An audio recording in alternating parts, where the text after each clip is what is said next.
Bella we all like ဟန်ချက်ညီတော့ပေါ်ဆီယာမမော်ဟော်စီအခုခေတ်မှာ personal development ဆိုတဲ့စကားလုံးကိုမကြာခဏကြားရတွေ့ရတတ်ပါမိမိကိုယ်ကိုစိတ်ပိုင်းဆိုင်ရာဉာဏ်ပိုင်းဆိုင်ရာအတွေးခေါ်ပိုင်းဆိုင်ရာရုပ်ပိုင်းဆိုင်ရာတိုးတက်အောင်လုပ်တယ်ဆိုတာဘဝမှာအမြဲလုပ်နေရမယ်ဖြစ်စဉ် process ကြီးတစ်ခုဖြစ်ပါတယ်ဒီဖြစ်စဉ်ကြီးကိုမိမိရဲ့တတိတွေဘဝနဲ့စံနှုန်းတွေ value ပြန်သုံးသပ်ဆင်ခြင်နိုင်မှုတွေ reflection ရည်ရွယ်ထားတဲ့ပန်းတိုင်တွေ goal setting ကြိုတင်စီမံမှုတွေ planning ပေါ်မူတည်ပြီးတကယ်ဖြစ်နိုင်ခြေရှိတဲ့အလုပ်လုပ်လို့ရတဲ့ action plan နဲ့တည်ဆောက်ရတာပါလူတိုင်းမှာရှိတဲ့အတမွေးဝမ်းကြောင်းအလုပ် career ပညာ education လူမှုဆက်ဆံရေး social relationship နဲ့စိတ်ပိုင်းဆိုင်ရာအခြေအနေတွေ emotion state ကိုလည်းထည့်ပြီးတွက်ချက်ရပါတယ်ကျမတို့စီးပွားရေးပညာတွေလေ့လာဖတ်ရှုခဲ့ရတော့သတိကံပေါ်အဆင့်ဆင့်တွေနဲ့လူတွေရဲ့စိတ်ပိုင်းဆိုင်ရာရုပ်ပိုင်းဆိုင်ရာလိုအပ်ချက် need တွေကိုပြထားတဲ့ Maslow hierarchy of needs ဆိုတာကိုသင်ခဲ့ရမှုပါတယ်သတိကံပုံမို့လို့အပေါ်ရောက်လေနေရာချင်းသွားလေအဲအဆင့်လဲမြင့်လာလေပါပဲလူတွေရဲ့ပညာရေးအလောက်ကိုင်းစိတ်အခြေအနေရင်းချက်မှုစတဲ့အချက်တွေကနေစိတ်ပိုင်းဆိုင်ရာရုပ်ပိုင်းဆိုင်ရာလိုအပ်ချက်တွေပြောင်းလဲလာတာကိုရှင်ပြထားတာပါလူတယောက်အနေနဲ့ဆိုအပေါ်ကိုခြုံတက်နေတဲ့အဆင့်ကိုရောက်လာလေဘဝမှာပို့ပြီးပြေးလာလေပျော်လာလေဖြစ်လာတဲ့သဘောပါအခုတော့15နှစ်လောက်ရှိတော့မှသူ့ထက်သဘောကျမိတဲ့ concept လေးတစ်ခုကိုသွားတွေ့မိပါတယ်သူကဘဲလန်ဝီလို့ခေါ်တဲ့အပိုင်းလေးဖြစ်ပြီးသတိကံထက်ပိုရှင်းလင်းလွယ်ကူတယ်လို့ခံစားရလို့ပါလူတွေရဲ့အခြေအနေပေါ်မူတည်ပြီးအဝိုင်းထဲမှာ access online လို့ခေါ်တဲ့အဘွားရဲ့အချင်းရာတွေကိုအမျိုးစုံထည့်နိုင်တာကိုတွေ့ရလို့ပါပဲအသက်12နှစ်အရွယ်ကျောင်းသားလေးကိုဘဲလန်ဝီအကြောင်းရှင်းပြပြီးအဝိုင်းလေးဆွဲခိုင်းရင်တော့သူ့အသက်အရွယ်နဲ့တင့်တော်တယ်သူ့ဘဝအတွက်အရေးပါတဲ့အချက်တွေကိုစဉ်းစားပြီးဆွဲနိုင်လိမ့်မယ်လို့ထင်ပါတယ်ဒါကြောင့်ကိုဘဲလန်ဝီကိုအရင်ဆုံးစဆွဲကြည့်တယ်3ရက်ကြာမှစိတ်ကျေနပ်တဲ့အဝိုင်းရလာပါတယ်ဘဲလန်ဝီဆွဲလိုက်ရင်ပထမဆုံးပေါ်လာတာကကိုယ့်ရဲ့အားနည်းချက်တွေအားသာချက်တွေပါပဲဒါတွေကိုလိုတူးဖို့လျှော့လုပ်ပြီးနေထိုင်သွားကြမယ်ဆိုရင်ဘဝဟာအတော်နေပျော်စရာကောင်းမယ်လို့မြင်လာမိပါတယ်ဒါ personal development ပါပဲများသောအားဖြင့်ဒီစကားလုံးကိုကြားတဲ့အခါတချို့ကကုမ္ပဏီမှာအလုပ်လုပ်နေကြတဲ့ဝန်ထမ်းတွေမန်နေဂျာတွေမှဒီ personal development ကိုလုပ်ရမှာလားသူတို့လိုလူတွေနဲ့ပဲအကျုံးဝင်တာလားလို့မေးတတ်တွေးတတ်ကြပါတယ်ကိုတိုးတက်လာအောင်ပြောင်းလဲဖို့ညှိနှိုင်းဖို့စဉ်းစားသုံးသပ်ဖို့ဆိုတာဘယ်သူအတွက်မဆိုလိုအပ်တယ်မဟုတ်ပါလားကျမတို့ဟာအင်ရှင်မတယောက်ဖြစ်ချင်ဖြစ်မယ်အငိမ့်စားဝန်ထမ်းတို့ဖြစ်ချင်ဖြစ်မယ်ဆယ်တန်းကျောင်းသားတယောက်ဖြစ်ချင်ဖြစ်မယ်စားတောက်ဆိုင်ကဇပွဲတို့တယောက်ဖြစ်ချင်ဖြစ်မယ်ဘယ်သူဖြစ်ဖြစ်ကိုအားနေချက်အားသာချက်တွေကိုတတိထားမိပြီးလိုတိုးဖို့လျှော့ပြောင်းလဲနိုင်မယ်ဆိုရင်ကိုရည်ရွယ်တဲ့ပန်းနိုင်တစ်ခုကိုအနည်းနဲ့နဲ့ရောက်မယ်လို့ယုံကြည်မိပါတယ်ဒီတော့ကိုပါဝင်အားလုံးအတွက်အကျိုးရှိမယ်ဆိုရင် why not ဘာဖြစ်လို့စာတပုတ်အနေနဲ့မရေးရမှာလဲလို့စိတ်ထဲမှာဖြစ်လာမိတယ်။ထုံးစံတိုင်းရေးမယ့်အကြောင်းအချက်တွေကိုမပင်လုပ်ကြည့်လိုက်တော့စုစုပေါင်းအပိုင်း6ပိုင်းနဲ့စာအပိုက်ကြီး42ပုံထွက်လာပါတယ်။အချိန်တော့ယူရပါလိမ့်မယ်။ရေးပြီဆိုရင်လည်းရမသွားအောင်ရေးဖို့စာရေးသူဘက်ကလည်း commitment တစ်ခုရှိလာပါတယ်။ဒီစာသူများဟာအင်္ဂလိပ်ဘာသာကနေမြန်မာလိုပြန်ဆိုထားတဲ့ဘာသာပြန်စာသူများမဟုတ်ပါကျမကိုယ်တိုင်လေ့လာမှတ်သားထားတဲ့ဘုဒ္ဓတာတွေကိုအတွေးမြင်တွေအတွေ့အကြုံတွေပေါင်းထည့်ပြီးရေးသားခဲ့တဲ့စာစုတွေဖြစ်ပါတယ်ဘဲလန်ဝီ project အနေနဲ့စာ42ပုဒ်ကိုဖတ်ရုံနဲ့မကပဲကိုယ်တိုင်ပါဝင်ပြီးအဖြေရှာနိုင်အောင်42ရက်စာ project worksheet တွေနဲ့အတူပြင်ဆင်ပေးလိုက်ပါတယ်လက်ရှိအခြေအနေမှာလုပ်ငန်းတစ်ခုအတွက် personal development coaching လည်းလုပ်ပေးနေတာမို့ကျမနဲ့အတူပါဝင်ဆွေးနွေးပေးနေသူတွေရဲ့အပြန်အလှန်မေးခွန်းတွေအတွေးမြင်တွေပေါ်မူတည်ပြီးကျမရဲ့ဘဲလန်ဝီစာသူများကိုအခုဘက်ကစပြီးတင်ဆက်လိုက်ပါတယ်ဘဲလန်ဝီကိုတချို့ကလည်း we of life လို့ခေါ်ကြပြန်တယ်ဘယ်လိုခေါ် we ဆိုတာကဘိမ့်မဲမို့လို့အဝိုင်းအဝန်းသဘောကိုစားပြုတယ်သူကပီဇာပုံစံပဲအဝိုင်းတစ်ဝိုင်းကိုညီညီမျှမျှဖြတ်ထားတဲ့အကန့်ကလေးတွေအဝိုင်းထဲမှာပါတယ်အဲ့ဒီအကန့်လေးတွေဟာ access online လို့ခေါ်တဲ့ဘဝအတွက်အရေးကြီးတဲ့အချင်းရာတွေပဲစားဝတ်နေရေးလူမှုရေးစီးပွားရေးစသဖြင့်ပေါ့လူတူးနဲ့တူတော့ဘဝအခြေအနေပေါ်လိုက်ပြီးမတူညီနိုင်ဘူးတချို့လူတွေရဲ့အဝိုင်းတွေမှာအကန့်က9ကန့်လောက်ပါတယ်တချို့က9ကန့်တချို့က9ကန့်ကျမရဲ့ဘဲလန်ဝီကိုဆွဲကြည့်တော့အကန့်6ကန့်ထွက်လာတယ်ပထမ9ကန့်ရနေတယ်3ရက်လောက်ကြာတော့စဉ်းစားရင်ကို အားမြတ်စဝိုင်းဟာ6ကန်ပဲလို့တေချာသွားတယ်ပျော်သွားတယ်လေကိုဘဲလန်ဝီကိုတွေးလိုက်တော့မှဘယ်နေရာကအားနေနေလဲဘယ်နေရာကိုအားဖြည့်ပေးရမှာလဲအားနေချက်အားသာချက်တွေအများကြီးပေါ်လာတယ်ခုမလုံးနိုင်တော့တစ်ချိန်တော့လုံးနိုင်အောင်စူးစမ်းရမှာပေါ့လို့စိတ်ထဲပေါ်လာတယ်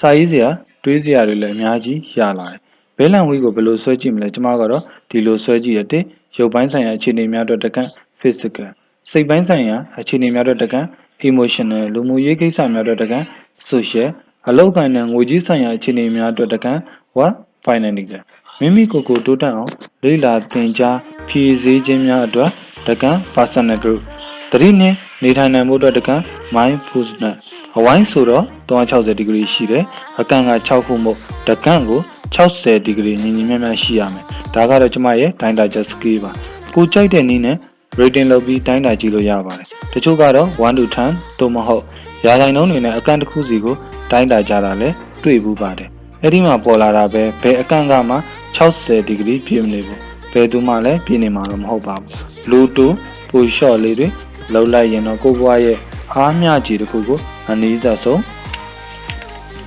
ရအောင်လုပ်နိုင်မယ်လို့ယုံကြည်ပါတယ်ကိုဘဲလန်ဝီကိုကြည့်လိုက်တဲ့အခါတချို့အကန့်တွေမှာ50 degree တချို့အကန့်တွေက30 degree တချို့အကန့်တွေက60 degree တောင်ကျော်ထွက်နေပြန်ရော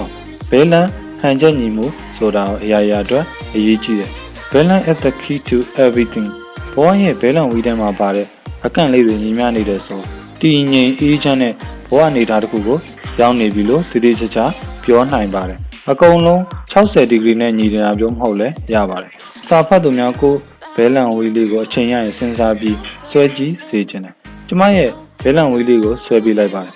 အကန့်လေးတွေညီနေတယ်လို့သဘောထားပြီးကြည့်ပြီးပါအဲ့ဒီဝိုင်းတွေကပါဝင်ပစ္စည်းတွေအကြောင်းကိုတော့တစ်ခုချင်းဆွေးနွေးကြည့်ကြပါမယ်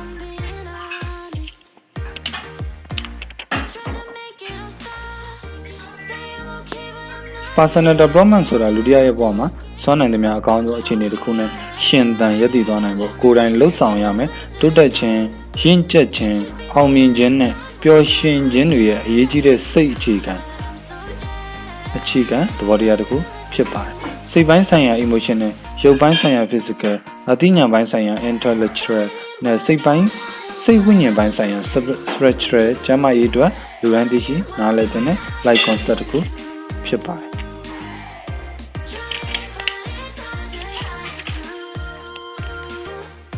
အခြေခံအကျဆုံးလိုအပ်ချက်များဘဝကိုဂျင်းနဲ့ရောင်ရဲလိုက်ပြီဆိုရင်ရှေ့မှာကြိုးစားဖို့ခတ်သွားတတ်တယ်လို့တချို့ကတွေးကြတယ်ကျမကတော့တစ်မျိုးတွေးမိတယ်လူတွေမှာလိုအပ်ချက်နေ့တွေရှိနေတာအမှန်ပါပဲအခြေခံအကျဆုံးအနေနဲ့အစားအစာအနေထိုင်စသဖြင့်ကိုယ်ခန္ဓာဇီဝဖြစ်စဉ်ရဲ့သဘာဝအရာရုပ်ပိုင်းဆိုင်ရာလိုအပ်ချက်တွေရှိပါတယ်အဲ့ဒါဟာအသက်ရှင်နေဖို့ပါပဲဒါကို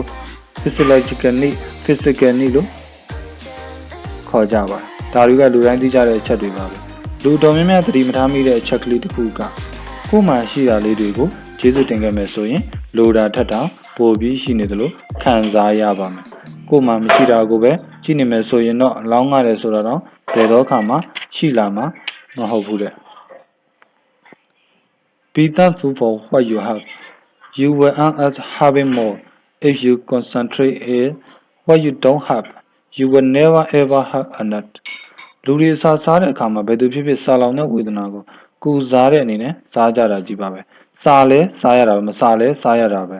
စားမှအသက်ရှင်နိုင်မှာကိုစားတဲ့အခါမှာလဲရတတနာကိုခံစားရခြင်းကတူတူပဲဒါကြောင့်ဘလောက်ပဲတန်ဖိုးကြီးပါတယ်ဆိုတော့စားကောင်းတောက်ဖွယ်တွေကိုစားရကြိုက်တယ်မကြိုက်ဘူးဆိုတဲ့အရာသာခံစားမှုဒီဘယင်ကြီးရဲ့ပါဇက်ထဲမှာလဲအတူတူပဲတရောင်းသားရဲ့ပါဇက်ထဲမှာလဲအတူတူပဲသူတို့ဗိုက်ပြေးတာချင်းလဲအတူတူပဲကိုကြိုက်တဲ့အစားအစာဆိုစားကလေးပဲဖြူစားရပါစေအောင်ကောင်းနေတာပဲရတာရှိတာပဲချမ်းသာတယ်ဆိုတာလဲအာယုံတစ်ခုပဲပလက်ဖောင်းခေါင်းအုံးပြီးတုံးနဲ့ခေါင်းချတာနဲ့အိပ်ပျော်တယ်တရောင်းသားနဲ့ဖဲမှုရာကြီးပေါ်မှာတလူးလူတလုံးလုံးအိပ်မပျော်နိုင်တယ်တထေးကြီးဘသူကချမ်းသာတယ်လဲကောင်းပြီညွှန်းပြီဆိုတဲ့ဝတ်စားတွေအများကြီးရှိလဲတစ်ခါဝတ်ရင်တစ်ထည်ပဲကြိုက်လုံးလို့ဆိုပြီးတစ်ခါတည်းငားတယ်ဝတ်ထားလို့မရပါဘူးဘိုးဟာအဝတ်ပဲခါလေကြလိုချင်တာတွေကလိုအပ်တာတွေကပိုများနေကြတယ်လက်တည်းရှိတာတွေရဲ့တန်ဖိုးကိုမမြင်တတ်ကြတော့လိုချင်တာတွေအတွက်စိတ်တွေရှုပ်ရဒေါသတွေဖြစ်ကြတယ်တောက်ရည်သုံးရည်သိခတ်ခဲ့တဲ့နေရာတွေအများကြီးရှိတယ် ကိုရေတန်းနဲ့အေးအေးလေးတောက်နိုင်နေတာရေမရှိတဲ့အရက်ကလူတွေထက်တော့ကုသိုလ်ကောင်းသေးတာပဲခေါင်းပေါ်မှာအကာအကွယ်အမိုးလေးတစ်ချက်ရှိနေသေးတာမိုးရဲလေတဲ့ဂုံးတရားအောင်ပစိုးစခင်းအိပ်ရတဲ့လူထက်တော့တာသေးတာပဲအစားအစာတောက်ရည်အဝတ်အစားအိပ်ရာအိမ်အမိုးအကာတော်အသင့်ရုံများရှိတယ်ဆိုဘဝဟာမကြီးကျယ်သည့်တိုင်အသက်တော့ရှင်သန်နေနိုင်သွားပါပြီအသက်ရှင်နေဖို့ကအဓိကမဟုတ်လားနေရသမျှဘဝကိုကျေးဇူးတင်ပျော်ရွှင်တတ်ဖို့တော့လိုတယ်ဒီလောက်တောင်ခြေနဲ့ရောင်ရဲနေတတ်ပြီဆိုရင်ဘဝမှာဘာမှဆက်လုပ်နေကြမလို့တော့ပါဘူးဆက်ရေးမနေပါနဲ့လို့မထင်ပါနဲ့မဟုတ်ပါဘူးအခြေခံချက်တွေခိုင်သွားတော့မှအပေါ်ကိုတက်လို့ရပါတယ်အောက်ခြေကစပြီးဘဝရဲ့လိုအပ်ချက်တွေစိတ်ရဲ့လိုချင်တာတွေကိုတစ်ခုချင်းရှင်းထုတ်ထားလိုက်တဲ့အခါမလိုအပ်တဲ့အရာတွေအတွက်ပူပန်ကြောင်းကြဖြစ်မနေတော့ဘူးလောဘနဲ့ပင်ပန်းနေစရာမလိုတော့ဘူးခုမှတကယ်လိုအပ်တဲ့အခြေခံအချက်တွေပြည့်စုံယုံများမကပိုတော်နေပါသေးလားသူများကိုတော့ပြန်မျှဝေနိုင်တဲ့အခြေအနေမျိုးပါလားဆိုတာကိုသတိထားမိတဲ့အခါတကယ်ကိုကြည်နဲ့ပျော်ရွှင်လာပါလိမ့်မယ်ကျမတို့ကနိနဲ့ဝမ်ကိုရောထွေးနေတတ်ကြပါတယ်လိုအပ်တာနဲ့လိုချင်တာဟာမတူပါဘူးလိုချင်တာတွေကိုလိုအပ်တယ်လို့ထင်ပြီးလိုက်ဖမ်းနေမိရင်ဘယ်တော့မှဘဝမပြည့်စုံနိုင်ပါဘူးပြင်ပန်းပါတယ်လူတစ်ယောက်အနေနဲ့ဘဝမှာရှင်သန်နေထိုင်ဖို့အခြေခံလိုအပ်ချက်တွေပြည့်စုံသွားပြီဆိုအသက်ရှင်နေသမျှလောက်ကင်ခွင့်တွေအများကြီးရှိလာပါပြီမျောလင်းချက်တွေရှိနေပါပြီရှေ့ဆက်လျှောက်ဖို့လမ်းတွေပေါ်လာပါပြီစိတ်ပြတင်းတကားတွေပွင့်သွားပါပြီရှင်သန်နေဖို့ကပထမဆုံးနဲ့အရေးကြီးဆုံးပါကျန်တာကရှိကိုဆက်သွားဖို့ပါဘဲလန်ဝီရဲ့ပထမအကန့်မှာပါတဲ့အချက်ကလေးတွေကိုရေးနေပါတယ်ဆက်ရေးပါအောင်တကယ်လိုအပ်တာတွေနိနဲ့လိုချင်တာတွေဝန့်ကိုခွဲခြားလိုက်ပါလက်ထဲမှာရှိတာတွေကိုဟပ်လို့ချရေးလိုက်ပါကိုယ်မှာရှိတာလေးတွေကိုကျေးဇူးတင်ခဲ့မယ်ဆိုရင်လိုတာထက်တောင်ပိုပြီးရှိနေတယ်လို့ခံစားရပါမယ်ကိုယ်မှာမရှိတာကိုပဲကြည့်နေရင်တော့လောင်းငရတယ်ဆိုတော့ဘယ်တော့မှရှိလာမှာမဟုတ်ဘူးစေးကိုမှန်စစ်ပါလူဖြစ်မွေးဖွားလာခဲ့ပြီးအသက်တစ်ခုကိုပိုင်ဆိုင်လာရပြီဆိုရင်ဒီအသက်ကိုကောင်းစွာရှင်သန်နိုင်အောင်စောင့်ရှောက်မွေးမြူဖို့ဆိုတာလေတာဝန်တရအနေနဲ့ရှိလာတယ်လေကိုပဲလူလက်ပိုင်းရွယ်ကိုဝင်လာလို့လားမသိဘူးခုတလောကိုနဲ့အသက်အရွယ်မတိမ်မရင်းတွေကကွယ်လွန်သွားကြတာတွေခက်စိတ်စိတ်ကြားလာရတယ်ဟိုတယောက်ဆုံးသွားပြီးဟတ်အထက်ရတာဟိုတယောက်လဲသွားပြန်ပြီးအုံနောက်သွေးကြောပြတ်တာအဲ့ဒီဆုံးသွားသူတွေကိုကြည့်တော့အလုံးလဲလို့လို့ကောင်းတော့ဘဝမှာအောင်မြင်တော့တက်ကြွတော့ quality of life လို့ခေါ်တဲ့ဘဝရဲ့အရေးအသွေးကိုခံစားလို့ကောင်းနေတော့ခရီးတွေသွားမယ်မိသားစုနဲ့ပျော်ပျော်ရွှင်ရွှင်နေမယ်အလုပ်တွေချဲ့ထွင်မယ်ဆိုတဲ့စိတ်တွေနဲ့သူတို့ဘဝအားလုံးအဆင်ပြေတယ်မိရော့နေခဲ့မိတာကကျမ်းမာရေးပဲတည်တော့မှသာဖြုတ်ဆိုတည်သွားတာအကောင်းကြီးအလက်ကြီးပဲကိုဘာယောဂလက္ခဏာမှမပြတာကိုဒါပေမဲ့ကျမ်းမာရေးစစ်ဆေးမှုတွေသာလုပ်ခဲ့မိမယ်ဆိုရင်သွေးတွင်းအဆီများနေတာအချိုတွေများနေတာသွေးတွေတိုးနေတာစသဖြင့်ဆိုင်းနဲ့ခေလာအတန်တိတ်လူသက်သမားတွေရဲ့ရန်ကိုကြိုတိခဲ့ရမှာပါခုလဲခုနိုင်တယ်သေးနဲ့ထိမ့်သိမ့်နိုင်ခဲ့မယ်ဆိုရင်ကံကြမ္မာကတမျိုးပြောင်းသွားနိုင်တာကိုကံကြမ္မာတစ်ခုတည်းတင်မဟုတ်ကိုချစ်တဲ့မိခိုနေတဲ့မိသားစုတွေလူတွေရဲ့ကံကြမ္မာကပါပြောင်းလဲသွားနိုင်တာကျမတို့ဒါကိုထည့်ကိုတွက်ရမှာပါကျမဟာမိသားစုကိုဥဆောင်နေတဲ့သူဖြစ်လို့မိသားစုဝင်တွေရဲ့ကျမ်းမာရေးကိုယူဆိုင်ပေးသလိုကိုကျမ်းမာရေးကိုတော့ပထမဦးစားပေး priority အနေနဲ့ထားပါတယ်ကျမလည်းပြူလဲသွားလို့မဖြစ်ဘူးမကူနိုင်တဲ့ယောဂဖြစ်လာလို့တေကာမှာတေရောကုလို့ရတာတွေမှန်သမျှကျမတက်နိုင်သလောက်ကုနေမှာပဲကျမမှာရှင်တန်လိုစိတ်တွေရှိနေပါတယ်အိမ်တော်ဦးစီးများတတိထားဖို့ပါပဲတာရီသမီးရီတွေဦးစားပေးရတာများပြီးနောက်ကိုပြန်ကြည့်လိုက်တဲ့အချိန်မှာကိုကျမ်းမာရေးကချုံကြနေပြီကုလို့မရတော့တဲ့ကိစ္စမျိုးဖြစ်ကုန်ခင်မီစီသိပ္ပံပညာတွေအရန်တိုးတက်နေတဲ့ခေတ်ကြီးမှာယောဂဗျာတွေရဲ့ဖြစ်နိုင်ခြေတွေကိုမဖြစ်ခင်ကတည်းကစစ်ဆေးတွေ့ရှိနိုင်ပါပြီအသက်40ဆိုရင်ကျမ်းမာရေးစစ်ဆေးမှုတွေကိုစတင်ပြီးလုပ်တင်ပါပြီမလိုသေးဘူးထင်လို့အချိန်မပေးနိုင်လို့မလိုအပ်ဘဲငွေမသုံးချင်လို့ဆိုတဲ့စင်ကြေတွေနဲ့ကျမတို့ပေတေပြီးနေတတ်ကြတယ် Ingredient is plus မတိရတာကောင်းတယ်လို့ဆိုကြတယ်ဒီရွယ်ကြီးတွေရောက်မှစစ်ဆေးကြည့်တော့တစ်ခုမဟုတ်တစ်ခုတွေ့မှာတော့သိကြတယ်မတိကျင်လို့မစစ်ပဲထားတော့ဘာမှကြုံမလုံးနိုင်တကယ်ဖြစ်လာလို့အကြီးကျယ်တွေကူးကြရပြီဆိုမချောင်တော့ပါပိုကုံတော့မှာပါကျမကတော့လှုပ်လို့လည်းကောင်းတော့လှုပ်ချင်တာတွေလည်းလုံနိုင်ဖို့လည်းအခွင့်အရေးတွေရှိနေတော့ ရွယ်တစ်ခုမှသူများတည်သွားတဲ့ကြရင်လည်းနှမျောမိတယ်ကိုလည်းမသေးကျင်သေးပါကံမရှိတော့လို့တည်တာကိုတော့လက်ခံတယ်ဒါပေမဲ့လှုပ်တင်လှုပ်ထိုက်တာတွေကိုမလှုပ်လိုက်မိလို့မိသွားခဲ့လို့တည်သွားကြရတယ်ဆိုရင်တော့ဒီလိုတည်ခြင်းမှာကိုယ်တိုင်ရဲ့အပြစ်လည်းမကင်းဘူးအမေမွေးထားပြီးခဲ့တဲ့အဖို့တန်အသက်တစ်ချောင်းရလာပြီဆိုတန်ဖိုးထားစောင့်ရှောက်မွေးမြူရမှာကိုတောင်းပါမှာအခုတလောတော့ကျမမိတ်ဆွေတွေကိုစီးစစ်ပါလို့အမြဲပြောပြနေပါတယ်စေးရုံတွေဆရာဝန်တွေနဲ့ခက်ကင်းနေခြင်းတပါဆိုရင်စေးကိုမမှန်စစ်ပါပျော်ရွှင်ကျမ်းမာတဲ့ဘဝကိုရခြင်းစေးကိုမှန်စစ်ပါ